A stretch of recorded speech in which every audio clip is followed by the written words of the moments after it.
Welcome back to another episode of Let's Talk Golf. I'm your host, PGA professional Mark Guttenberg. Let's Talk Golf is a bi-weekly podcast featuring all things relative in this great game of golf. We've had teachers, club fitters, passionate golfers. This week, we get to take an inside look into the world of a golf course superintendent. Our guest this week is Mr. John Karras, who is in his 18th year as a turf professional and his third year as the golf course superintendent at Bull Run Golf Club. He's a Class A superintendent and a member of the GCSAA, which is the Golf Course Superintendents Association of America. He has an advanced turf grass certificate from Penn State, and after doing an internship at Columbia Country Club in Chevy Chase, Maryland, he became the first assistant superintendent at Royal Oaks Golf Club in Lebanon, Pennsylvania. He started mowing greens part-time at Pleasant Valley Golf Club to get started in the business, and he's also worked at Fairfax National, Stonewall Golf Club, and Riverbend Golf Course as assistant superintendent. John has had great insight into how to do things at Bull Run, and I love the opportunity to talk to him. He also had a short stint as an agronomic salesman for the John Deere Golf for 4 years, and he quotes that he learned more from Riverbend and the 80 or so superintendents that he called on at John Deere than any book could have ever taught him. So stay tuned. We're going to learn a lot about golf course maintenance. And thank you again for tuning in to this episode of Let's Talk Golf. Well, folks, I'm so glad you tuned in this week because now we're going to get a bird's eye view into the world of the golf course superintendent. As you heard in the intro, we've got a very qualified golf course superintendent, Mr. John Karras, who is the golf course superintendent at Bull Run Golf Club. John, welcome to the show. Pleasure to be here, Mr. G. How are you doing? Awesome. I'm doing great. You know, you guys are the unsung heroes of the golf course. People look at beautiful green grass, they look at these nice settings, and they don't realize what goes into it. So I thought this show would be a great opportunity to give people insights into what your days are like, what you have to do, questions that we all ask, but we don't have a qualified person to ask. So I got you here today. So I'd like you to start out, just kind of tell us about your early beginnings in golf and how that led you to a career in the golf industry, more specifically turf grass maintenance. Well, my first big boy job was working for USAA Insurance. And I decided, I was a big golfer, started golfing when I was 10 years old, really enjoyed the game. My grandfather taught me how to play. Used to take me all the time in the summers, and I loved playing golf, and I was looking for free golf, so I decided to go get a part-time job at Pleasant Valley on weekends, mowing greens. Decided, that was a whole season. Ended up being, laid off, let go, not taken back the next day or the next year. And what ended up happening is I went to Fairfax National and started putting myself through school at Northern Virginia Community College, the horticulture program, just so I can learn the basics. Ended up falling in love with the job, it's hard to believe, getting up early in the morning and seeing the sun come up and seeing what our job entails. And I ended up taking a pretty sizable pay cut to go be a full-time let's call second assistant / intern at Fairfax National. Okay, so that now you're digging in. Now you're definitely career-minded in this industry. And, when we look at golf courses, and it's beautiful, there's a lot of green out there. But, golf courses have a lot of different types of grasses on them, don't they? Yep. Let's take Bull Run, for instance. How many different types of grasses do we have at Bull Run? In our greens, we typically have two. We have poania and bent grass. In our fairways, we have about 5 different turf grasses: bent grass, poana, ryegrass, bluegrass, and what we call poa trivialis. If we were a full pure stand of grass, of bent grass, those other 4 would be considered weeds. Gotcha. Yeah, there's definitely, I live on a mountain here. You look at my grass, it looks nice and green and mowed, but it's nothing but weeds there. Yeah, and, okay. and you'd be amazed at how many weeds there are. So with all those varieties of grasses comes a variety of diseases and stress on that turf grass. I'd like to run some terms by you and maybe have you kind of explain to the public here what these are. So let's start with one of your favorite, I'm sure, goosegrass. What's goosegrass? Goosegrass is a pretty invasive weed that it's an summer annual that comes up Starts coming. You probably start seeing it around mid-June, and it goes all the way until first frost. There are 4 or 5 different stages of it. They're called tillers. We got a pretty good amount of it at Bull Run, and we are in the process of getting rid of it. The reason that you get Bull Run is it takes over where your desirable grass has gone, voids in the areas. If you lose some grass, for sure the goosegrass is going to come. You can also see goosegrass grow in concrete, in cracks in the sidewalks, and gravel roads. So really, it is a very tolerable weed. It can tolerate heat, stress, low mow, drought, wet conditions. It just takes over where any desirable turf is gone. Okay, what about, explain to people what ABWS is? Well, the S is annual. It's annual bluegrass weevils. This was just to make it plural. They are a bug that overwinters in leaf litter throughout the winter, and they show up about mid-May, right around the midway point of forsythia being blooming, before the forsythia turns all the way green. So when it's yellow leaf to green leaves. And then there's about 7 stages of annual bluegrass weevils, and they typically feed on poanua, which at Bull Run we have an abundance of. The kicker with the annual bluegrass weevil is the application for the insecticides is timing. You really have to time, you really have to scout. There are a couple different ways you can scout the larvae and the adults, which are both damaging to the turf grass. They typically feed on fairway height cut or collar height cut grass. Greens, we have seen some damage on greens at Bull Run. Typically a couple greens have gotten the damage from the ABWs. And like I said, the adults and the larvae are both damaging to the plants, which makes it that much more tricky of an insect, of a turfgrass pest. It's amazing, all the things that you have to deal with. What about Pythium? What's Pythium? Pythium is a disease that inoculates in the summertime with very humid temperatures, very wet temperatures, very hot temperatures. There are all kinds of different Pythium stages. There's Pythium blight. There is Pythium root dysfunction. There's Pythium root rot. So really you have to put out 3-4 different types of chemicals just for these 3 or 4 different types of diseases. Of all the diseases, that's probably the Pythium root dysfunction is the one you do not want to get. I've seen it wipe out complete greens. So you have to spray preventatively for these diseases.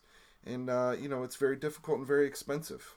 Yeah, it seems like we get that on the 10th hole at Bull Run a lot. Isn't that kind of a feeding ground for Pythium? Well, sometimes? Yeah, number 10 is a petri dish, I like to say, especially coming through there. There's no air movement with the wood line, and it's such a small area of fairway, one way on, one way off, lots of cart traffic. Yeah. So yes, with no air movement, we do get Pythium quite regularly.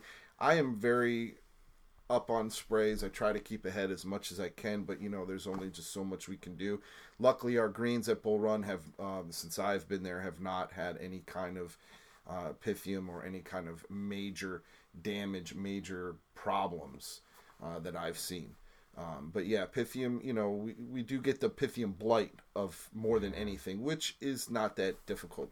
Not as difficult as the other Pythiums. There's another thing we see on greens, not just at Bull Run, hopefully not that much at Bull Run, but something called dollar spot. It's like when you see those little circles on the greens. And what's the cause of that, and how do you get rid of that? Dollar spot is basically, it's about the size of a quarter. We have not had any dollar spots since I've been there on fairways or greens. It's of the diseases, it's the most easiest to control. Basically just comes with wet conditions. Low nitrogen fertility, lack of aerification. It's by far the least damaging of any kind of disease that you can get. Basically, if you can even get rid of dollar spot by just feeding, just putting out some nitrogen, and it'll grow out. Very interesting. Yeah, we have things like grub worms to be concerned with, golfer traffic. There's so many things that you deal with on a day-to-day basis that the public doesn't understand. And one of them that I think would really be helpful to hear your explanation is frost delays. We have frost delays, and golfers are anxious to get going. All of a sudden, the sun is out, it's warm, but you still have the frost on the greens, and people don't understand what happens when we set them loose onto the green. So explain what happens if you let somebody out on the golf course too soon before the frost has gone away. Basically, what happens is the leaf is very rigid when it's got frost on it. And if you step on it or drive on it, it breaks like a bone. And what happens is the leaf blade swells up and becomes very bruised. And you will see scarring probably until springtime. And it will be very, very visible throughout the winter going into spring until the soil temperatures rise. It's not necessarily an awful thing. It is just one more thing that superintendents have to deal with. I know the golfers don't like it, but we try to keep the condition of the turf in the wintertime as good as we can going into spring, so we're not delaying green up. But like I said, basically the turf is real rigid. The membranes and the cells, when it's stepped on, break in half and it becomes bruised. And the bruising will be there for 3 to 6 months till the soil temperatures rise. Yeah, I mean, sometimes you can actually even see like a footprint type of bruise left over from people walking where they shouldn't have. Like you said, that's a great explanation. Just things snap off. I have a funny anecdote about frost, and I don't know if it's a good thing for me to say, but when I was an assistant at Stonewall in Gainesville, one Christmas we were putting out the wreaths throughout Lake Manassas, and I drove my cart on the entrance while frost was there, not knowing and just being lazy. And all winter long, you could see my cart traffic right at the entrance of Stonewall, right at the Lake Manassas stone sign, a big circle of cart tires all winter long up until May. That was a big no-no, and I definitely heard about that from my boss. You get reminded of it every day you show up Yes, at work, I did. Right? Yeah.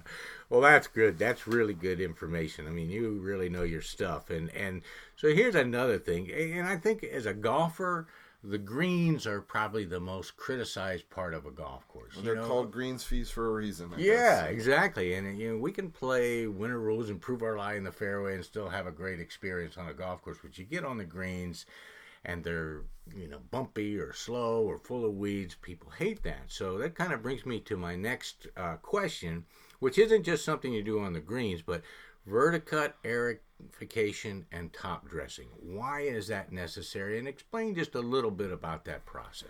So your verticutting and top dressing is going to give you more of a smooth putting surface. And what is verticutting for those that don't know? Verticutting are, the best way I can describe, are little like ninja throwing stars, if you're into karate or what have you. And they're spaced on a triplex style mower, probably quarter inch apart, and we usually go down about 1/8 of an inch into the turf. And what happens is we bring up organic material, dead material that is that is, what's the word I'm looking for? Decomposed into the soil, into the thatch layer. We are trying to break up the thatch layer. Yeah. And it also stands up the leaf plant. So when we mow, we get a much better cut, much cleaner cut. The plant isn't laying down, laying over. It's standing up straight. So the ball rolls on top of the plant. And when it comes to aerification, what we try to do with aerification, not only really taking out the thatch, but like any living organism, it needs to breathe.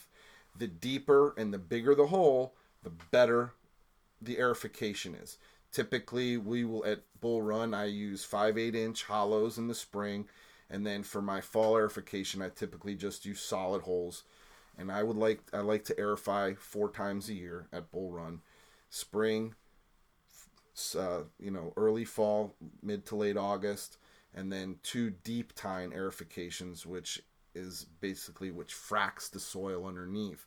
I'll use an 8 inch solid tine that goes pretty deep and fracks underneath. So we break up down below, break up the organic matter. Top dressing, again, that is also helps for thatch, smooth ball roll, firmness of the greens.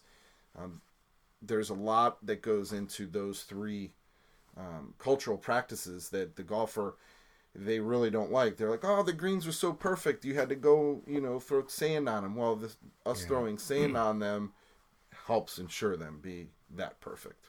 Yeah, I mean, people do complain when they have to play in those conditions, but they'd be complaining a whole lot more if you didn't do that, because the greens would be full of weeds, like you said, thatch, and the thickness, it just would be spongy. Is the best. Yeah. Is the best description that I can give. If you're walking on a green that isn't firm, that's very a prime example, the putting green at Bull Run. The putting green runs different than the other 18 greens because the putting green, for some odd reason, is the purest stand of bent grass that we have. Yeah. Along with 18 and 9. So the putting green needs different inputs than the other 18. I typically will top dress it more. I will aerify it more. I will verticut it more to get rid of that sponginess. And I always tell guys, the putting green, unfortunately, isn't like the other 18 greens. We do our best to get it that way, for sure.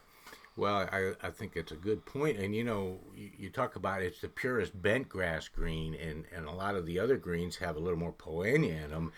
It's so easy to bring poania onto your golf course. I've been told this. You correct me if I'm wrong, but just by not cleaning your spikes on a golf course where you picked up poania, you're planting seeds on the green, just walking from one course to another. Well, you know what, John?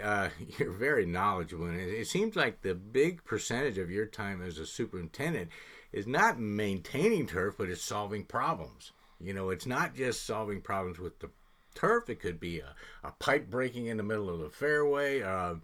So you've got a lot to manage, but I'd like to know, like, as a superintendent, what's some of your biggest fears and concerns that as a season goes on? Is it like, I hope we have enough rain this year, I hope the geese aren't going to go crazy? As a superintendent, what's your biggest fears? Well, a soup wears many hats. I mean, we have to deal with our crew. Your crew can have, drama, just like any other job. Yeah. Typically, I like to put forth that we are a family and that we all work together and we play together. We have your mechanic can have an issue. Communication with the clubhouse is key. Mm-hmm. If you are like a golf course like Stonewall where you have to deal with homeowners association, sprinklers hitting houses, there are a lot of things that a superintendent could deal with. My personal fears at my golf course at Bull Run is we have irrigation. We have a very 20-year-old plus irrigation that is laid with pretty much shale rock on top of the piping. I really worry about ABWs a lot. They keep me up at night because of the amount of POA. And now they have started to go and feed on bent grass, which if they start feeding on bent, then we really have to watch ourselves. Not only that, the ABWs can become immune to the chemicals, especially the adult, over time. Diseases, you do worry about your pythiums and your brown patch and your summer patch. But typically, I'm more stressed out about the ABWs in my irrigation system at Bull Run. Rain, you can't control the weather. I mean, if we could control the weather, we would, be millionaires, wouldn't we? I mean, so that's all God given. I can't control what God gives us. What about the geese? It seems like they really multiplied this year at Bull Run specifically, but every golf course I've ever been at has seemed to deal with geese. We kind of, we do what we can. I have some friends that come out and try to chase them away with their dogs, and that's just something. Are they really a problem for the golf course? Sure, I mean, the poop that the poop that they leave all over the place, and what ended up happening is you were mentioning earlier about POA seed. Well, geese are a prime example of it. They're bringing POA seed. They're going out to one golf course and they're eating their turf, and then they're coming over to ours and they're eating ours and pooping it out, and there's POA seeds there. I had no idea. Well, that's really, really informative. Now, let's talk a little bit about staffing at a golf course. You mentioned how much you guys work together. And I have a little bit of experience. I tell you, when I got out of college, I was bound and determined to play on the PGA Tour. And I went to Florida State University, and my wife was still going there, Leslie, who is an LPGA pro now. I ran out of money. I was playing the mini tours, and I ran out of money, so I got a job as a maintenance worker on a golf course. And this is back in the 70s. We didn't have a lot of equipment, and they were renovating the golf course, and all we had was a sod cutter, and we were building all these new sand traps. So I was digging ditches with a sod cutter. I know the hours you guys work are amazing. Even Leslie had a period of time where I was the teaching pro at Woodhome up in Baltimore, got her a job on the maintenance crew mowing greens. So we know a little bit about what it's like, but let's start out. At what time does your staff report to work? Well, at Bull Run, that is all dependent upon the tee times, what time the tee sheet starts. So in the middle of summer, when we are really getting after it, we are there at 5 in the morning. Wow. I typically, if first tee time is 6 o'clock, or 5:45, 6 o'clock first light, I like to be there about an hour and a half to 2 hours ahead of time. So yes, our first tee time at Bull Run typically is 7 in the morning on weekdays and 6:10 on weekends. So we're there at 5. Right now we're getting to be in the fall, so we report at 6. It all depends on tee time and when correct, and when we can see. We do have lights on mowers, but I'd hate for my guys to be out there in the dark for 45, 50 minutes, out there working, because it's a different kind of dark out at Bull Run for sure. Another thing that you have to deal with, so our first tee time is at 7, and you try to get out in front of them, mow the greens, rake the traps, get ahead of them, and then all of a sudden somebody wants to jump on the back 9 and you haven't got there. That's got to be a pain in the butt for you to try to keep the golfers out. That's why the communication is so important with the pro shop. Don't send them off the back until we get our guys clear. There's certain guys that, I don't mind if they're a regular and they just say, and if Chris Lewis or our GM, Mr. Tate says, hey, somebody just wants to go knock the ball around on the back line, I got no problem You're with okay that. With that. Where I run into the issues is if, hey, I don't know. If I don't know something, then, and especially my guys, because they're English, they're not English, they don't speak English so well, they get confused, they get worried, and then they stop working. That's where it runs into the problem. So let's talk about the size of a staff. And I'd like you to kind of, since you came from River Bend Country Club, a very high maintenance budget type of facility, and Bull Run is a semi-private. We have like what I would maybe call blue-collar golf courses, to mid-range semi-private, to really upper echelon private clubs. Let's start with the size of your staff at Bull Run, and what was the size of the staff at River Bend? So at Bull Run right now, including myself, my mechanic, and my assistant, Bruce, we run with 10 people. So I have 7 hourly employees right now. Typically, we are at 9 hourly employees. Okay. But some unforeseen things this past season, I needed to keep it at 7. It gets very difficult to do detail work, edging sprinkler heads, taking care of flower beds, the beautification type things of the golf course, where really when you have 40 acres of fairways and over 80 acres of rough, we're spending a lot of time mowing. Riverbend's a whole different ball of wax. That's really like comparing apples to oranges. Yeah. In the heart of the season, Riverbend had 35 staff members, not including the superintendent, the 2 assistants, and the 2 mechanics. Wow. So that was, and then that's in season. Then out of season, so your winter months, they had 15 full-time employees. So even in the winter time, they're carrying more people than Bull Run carries regulars in their season.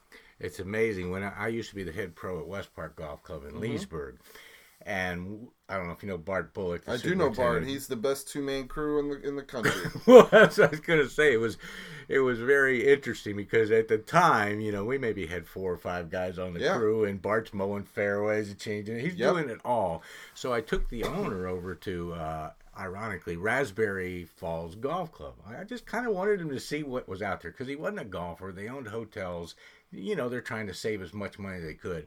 I took them out for a ride around the golf course just to see who was working on it. We saw 8 guys working just on one sand trap on one hole, and there were guys doing all the other jobs too. So obviously it's very bottom line oriented. You got to be paid, and your guys got to be paid, and revenue has to come in to support everything. So what would you say, without going into any specific details of Bull Run or River Bend, but the average maintenance budget at a public course versus an upscale private club? Just a round number. Somewhere for a regular daily fee golf course, you probably these days $600,000.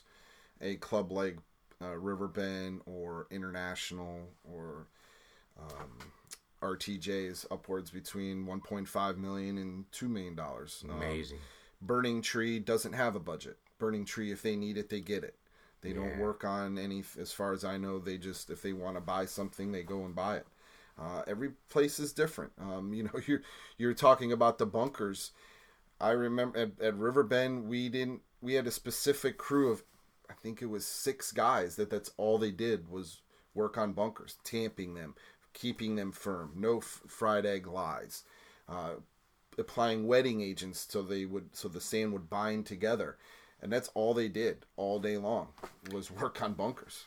Wow. Well, times sure have changed, and those numbers used to be back in the 70s and 80s. If you had a golf course that had a $300,000 maintenance budget, you were top of the line. Well, I was at one of those as well. My very, very first assistant's job in Pennsylvania, a place called Royal Oaks, which was ran by Gotham Golf many years ago.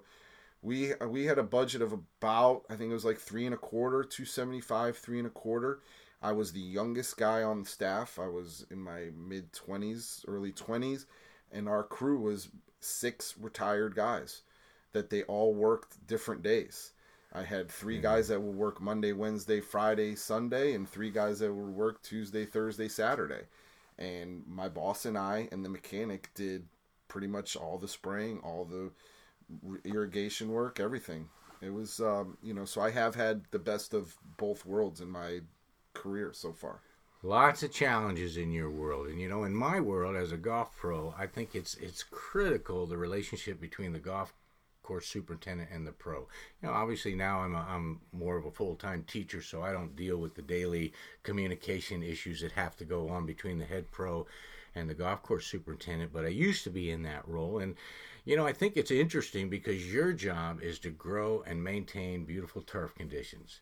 My job is to promote a game that destroys beautiful turf conditions. Sure. A golf swing into turf is a violent reaction of tearing up your turf. So I always felt it was so important that the super and I were good friends and that we communicated well, played golf together, because our jobs are interdependent on each other. If the golf course conditions are bad, that's bad for business. If they're good for business. You guys do all the grunt work to make it look that way.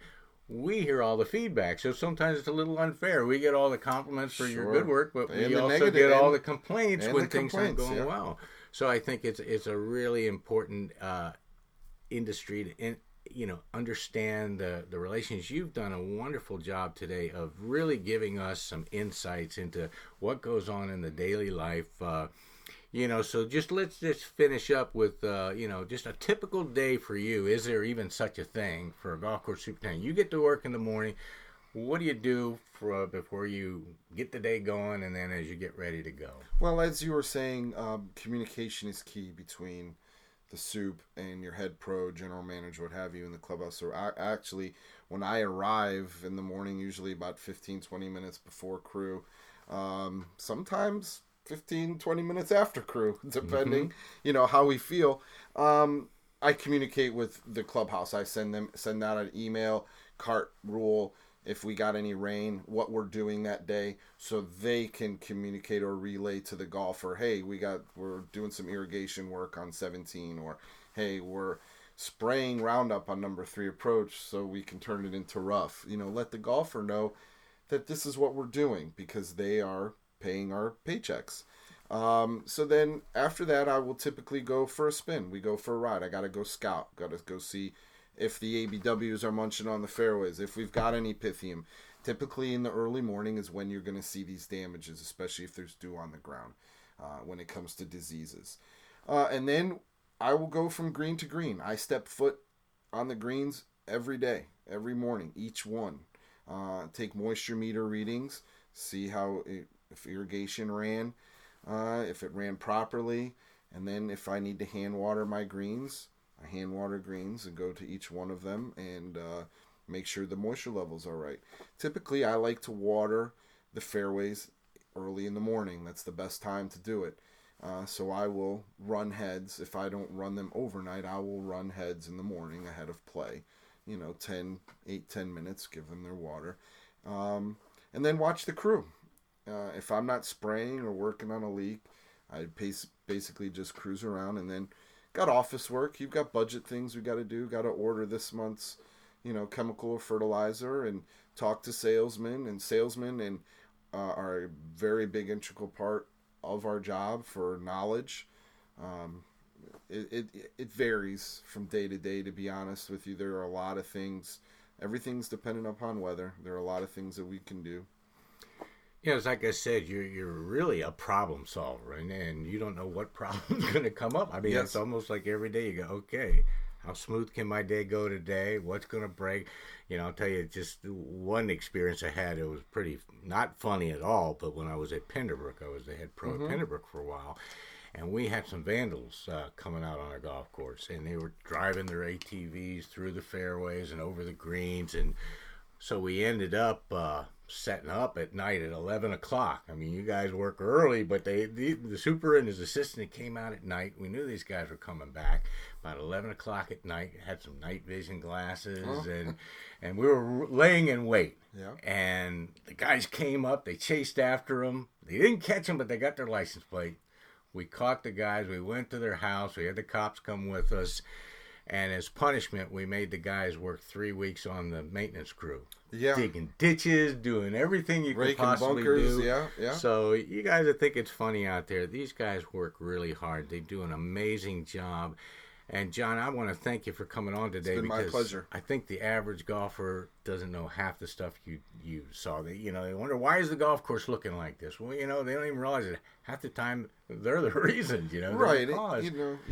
And we love them. We want them out there. But I think the more they can hear shows like this and understand what you go through to make that golf course look great. And I want to say, you've been there, 3 years now? Yeah, I've just, this 3 years now, correct. Done a wonderful job. I've seen you from start to finish. And, I wouldn't say we've knocked heads at all, but we've had to communicate. Sure. Sometimes I come into work on a Thursday morning to give lessons. You got that range mowed before I get there. And so it's all about coordination. It's all about cooperation and appreciation for what we all do. So thank you one more time for coming on to Let's Talk Golf. And I hope the viewers and listeners have really enjoyed it. My pleasure. Thank you very much for having me. You bet. Well, I have to say that was one of the most informative discussions about golf course maintenance I've ever had with anyone. Our thanks to John Karras, the head superintendent out at Bull Run Golf Club. John gave us a lot of insights and knowledge about keeping a golf course beautiful. It's a lot more than just replacing divots and fixing ball marks, although don't forget to do that. And that concludes this episode of Let's Talk Golf, a bi-weekly podcast. I'm your host, PGA professional Mark Guttenberg. You can find the show on iTunes, YouTube, Stitcher, GuttenbergsGolf.com, and many other places, but we hope you'll give us a rating, a review, and subscribe. And come on back and listen to us in 2 weeks for the next episode of Let's Talk Golf.